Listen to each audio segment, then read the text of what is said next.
Gracious. All right. Well, hello and welcome back to another episode of Bedtime Stories. My name is Tracy and I'm your host. Tonight we are reading chapter 15 of The Gods of Mars by Edgar Rice Burroughs. This is the second book in the John Carter of Mars series by the same author. And this is the second series that we've read from him thus far on Bedtime Stories. Have you been enjoying this stuff? Please let me know in the comments. All right, before we get into chapter 15, which is called Flight and Pursuit, we're staying on brand with this John Carter, this particular iteration, installment in the John Carter series. We are very much staying on brand. There's been a lot of running and flying, hasn't there?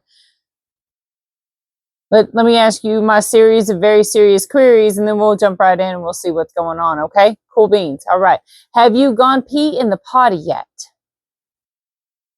Have you brushed your teeth? Have you got your water next to the bed? I'm going to drink a little bit of my water right now. All right. And have you done your stretches?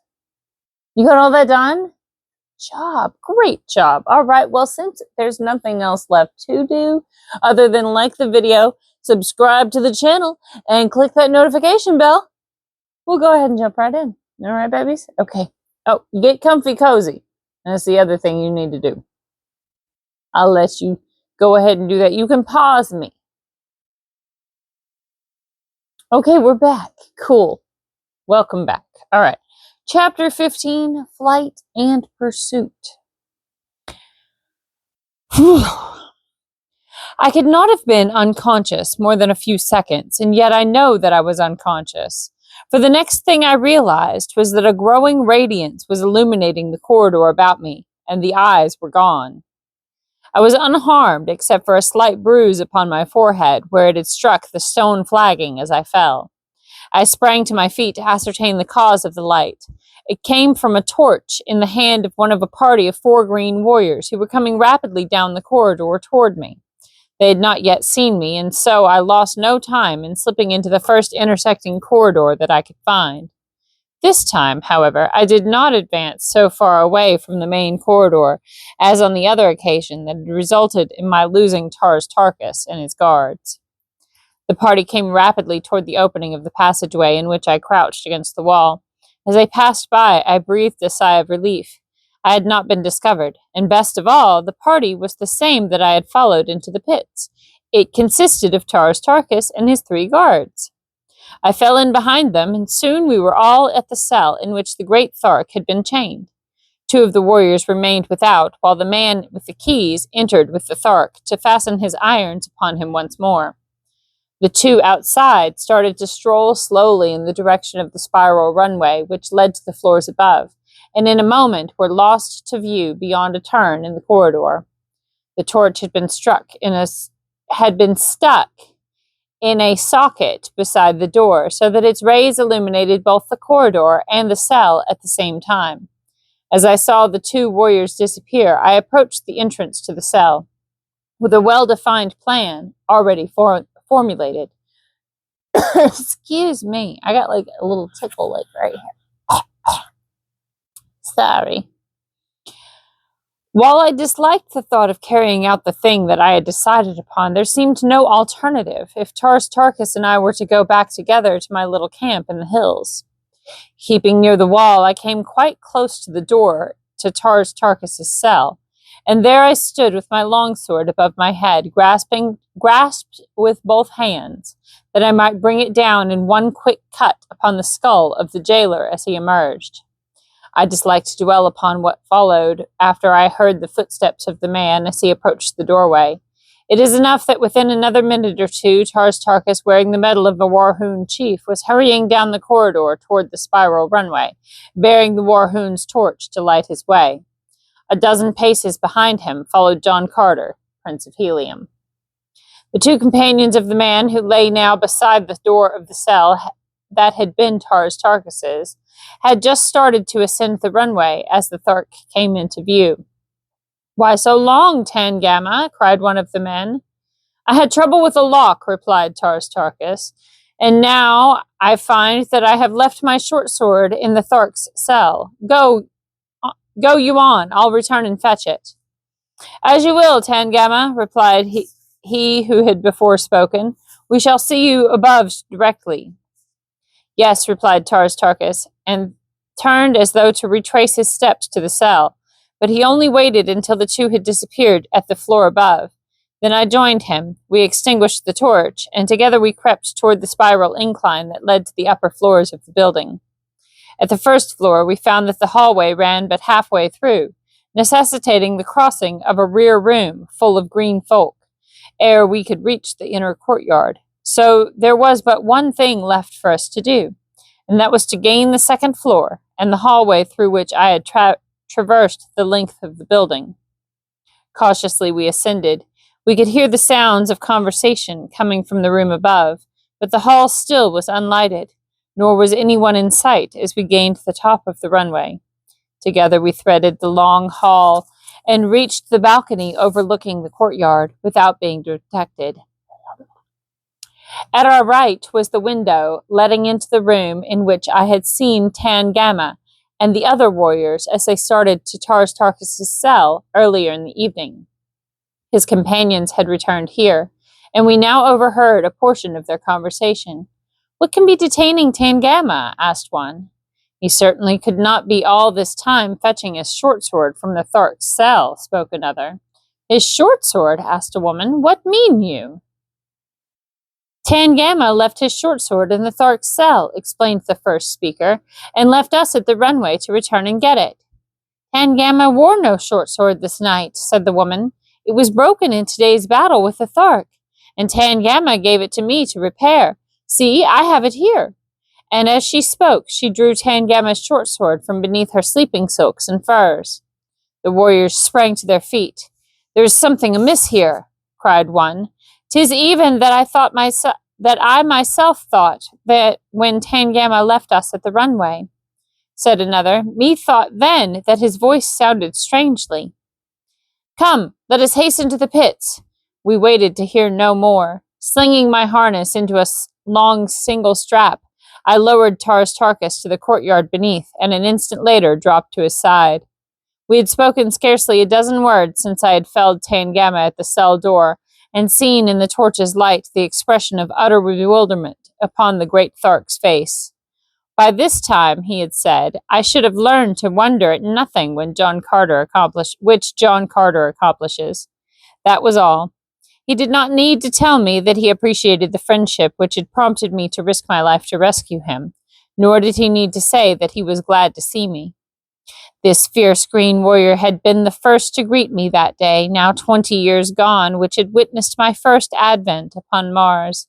He had met me with leveled spear and cruel hatred in his heart as he charged down upon me, bending low at the side of his mighty thoat as I stood beside the incubator of his horde upon the Dead Sea bottom beyond Korad.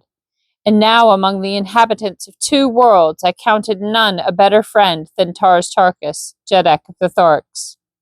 As we reached the courtyard, we stood in the shadows beneath the balcony for a moment to discuss our plans. "There be 5 now in the party, Tarkas," I said. "Thuvia, Zodar, Cathoris, and ourselves. We shall need 5 thoats to bear us." "Cathoris," he cried, "your son?" "Yes, I found him in the prison of Shador, on the sea of Omin, in the land of the firstborn." "I know not any of these places, John Carter. Be they upon Barsoom?" "Upon and below, my friend. But wait until we shall have made good our escape, and you shall hear the strangest narrative that ever a Barsoomian of the outer world gave ear to. Now we must steal our thoats and be well away to the north before these fellows discover how we have tricked them."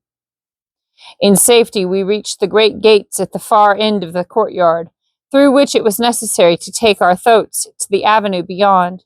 It is no easy matter to handle 5 of these great fierce beasts, which by nature are as wild and ferocious as their masters, and held in subjugation by cruelty and brute force alone. As we approached them, they sniffed our unfamiliar scent, and with squeals of rage circled about us. Their long, massive necks upreared, raised their great gaping mouths high above our heads. They are fearsome appearing brutes at best, and when they are aroused, they are fully as dangerous as they look. The thoat stands a good 10 feet at the shoulder. His hide is sleek and hairless, and of a dark slate color on back and sides, shading down his 8 legs to a vivid yellow at the huge padded nailless feet. The belly is pure white. A broad, flat tail, larger at the tip than at the root, completes the picture of this ferocious green Martian mount, a fit war steed for these warlike people. As the thoats are guided by telepathic means alone, there is no need for rein or bridle, and so our object now was to find two that would obey our unspoken commands. As they charged about us, we succeeded in mastering them sufficiently to prevent any concerted attack upon us, but the din of their squealing was certain to bring investigating warriors into the courtyard were it to continue much longer. At length I was successful in reaching the side of one great brute, and ere he knew what I was about, I was firmly seated astride his glossy back. A moment later, Tarkas had caught and mounted another, and then between us we herded 3 or 4 more toward the great gates. Tarkas rode ahead, and leaning down to the latch threw the barriers open, while I held the loose thoats from breaking back to the herd. Then together we rode through into the avenue with our stolen mounts, and without waiting to close the gates, hurried off toward the southern boundary of the city. Thus far our escape had been little short of marvelous, nor did our good fortune desert us, for we passed the outer Perlius, I don't know, the outer boundary. That word we didn't know how to pronounce, like the last chapter, of the dead city, and came to our camp without hearing even the faintest sound of pursuit. Here a low whistle, the prearranged signal, apprised the balance of our party that I was returning, and we were met by the 3 with every manifestation of enthusiastic rejoicing. But little time was wasted in narration of our adventure. Tarkas and Cathoras exchanged the dignified and formal greetings common upon Barsoom, but I could tell intuitively that the Thark loved my boy, and that Cathoras reciprocated his affection. Sorry. Zodar and the Green Jeddak were formally presented to each other. Then Thuvia was lifted to the least fractious thoat. Zodar and Cathoras mounted 2 others, and we set out at a rapid pace toward the east. At the far extremity of the city, we circled toward the north. Oh, criminy, hang on. No wonder I've been struggling a little bit. Okay, that's so much better.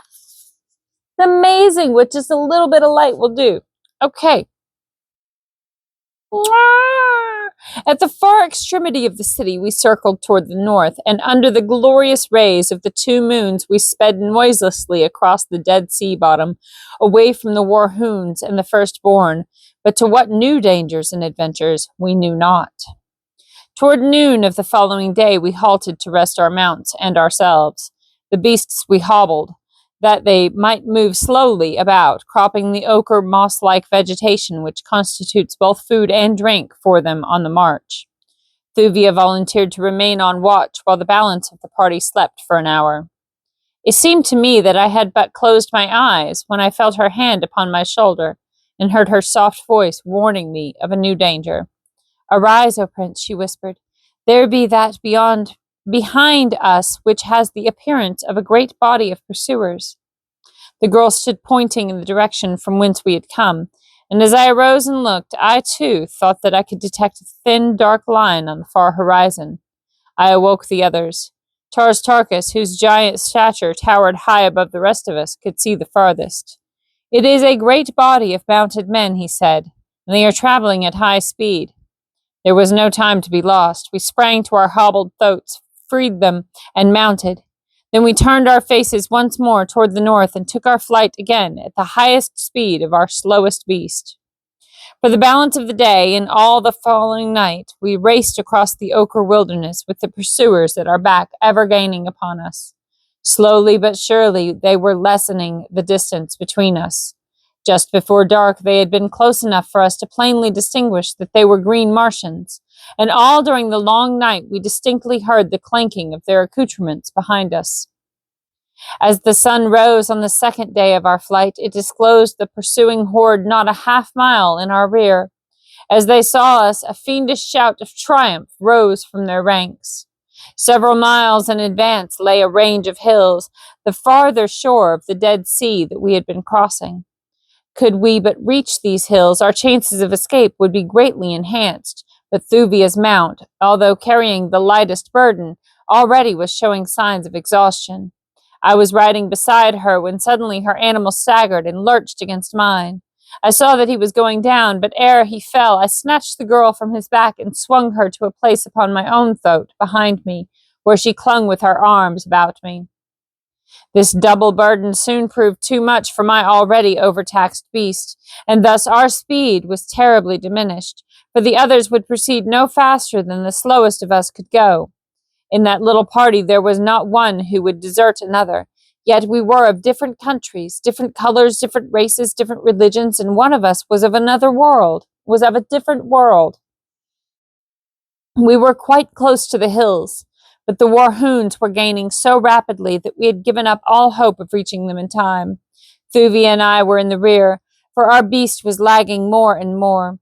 Suddenly I felt the girl's warm lips press a kiss upon my shoulder. "For thy sake, O my prince," she murmured. Then her arm slipped from about my waist, and she was gone. I turned and saw that she had deliberately slipped to the ground in the very path of the cruel demons who pursued us, thinking that by lightening the burden of my mount it might thus be enabled to bear me to the safety of the hills. Poor child, she should have known John Carter better than that. Turning my throat, I urged him after her, hoping to reach her side and bear her on again in our hopeless flight. Cathoras must have glanced behind him at about the same time and taken in this situation, for by the time I had reached Thuvia's side, he was there also, and springing from his mount, he threw her upon its back, and turning the animal's head toward the hills, gave the beast a sharp crack across the rump with the flat of his sword. Then he attempted to do the same with mine. The brave boy's act of chivalrous self-sacrifice filled me with pride, nor did I care that it had wrested from us our last frail chance for escape. The Warhoons were now close upon us. Tars Tarkas and Zodar had discovered our absence and were charging rapidly to our support. Everything pointed toward a splendid evening of my second journey to Barsoom. I hated to go out without having seen my divine princess and held her in my arms once again, but if it were not writ upon the book of fate that such was to be, then would I take the most that was coming to me. And in these last few moments that were to be vouchsafed me before I passed over into that unguessed future, I could at least give such an account of myself in my chosen vocation as would leave the Warhoons of the South food for discourse for the next 20 generations.